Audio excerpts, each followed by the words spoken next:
aizy reo teny mamy fahiny nahoana no mangina remolotrao sangitina ve ka mampijaly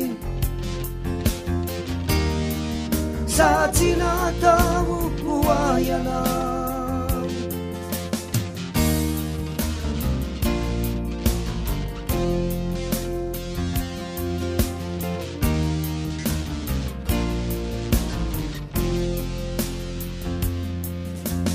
hoaiko ve nianadino irony lasantsika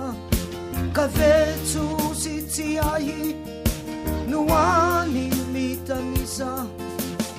ireo fahasambarana no tiavina tahalo ankehitriny nirodana voko aizy reo teny mamy fahiny nahoana no mangina remolotrao sangitina ve ka mampijaly sa tsy natao hoaiana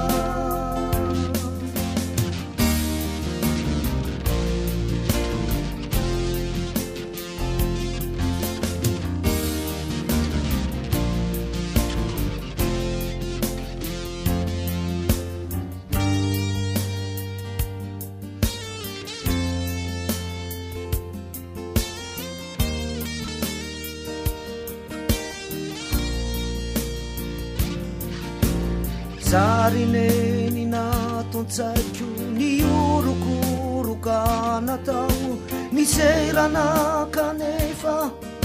nandrotika ny foko ataoko ahoana re no filaza ny fijaliko ny laozanao ho irery toizano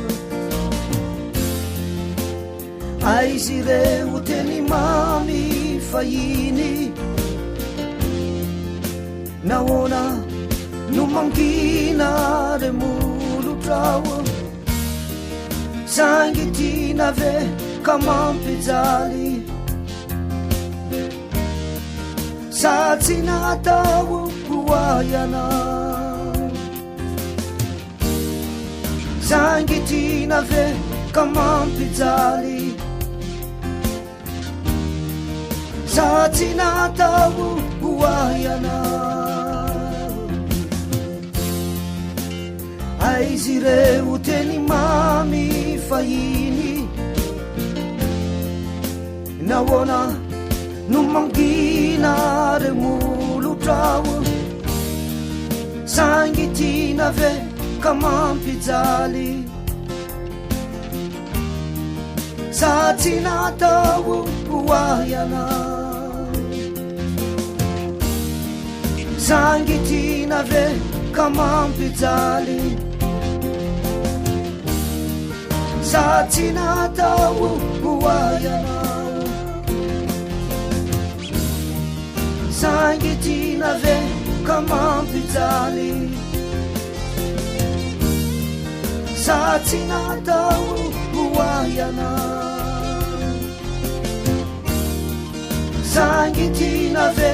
ka mampijaly sa tsy natao hoaiana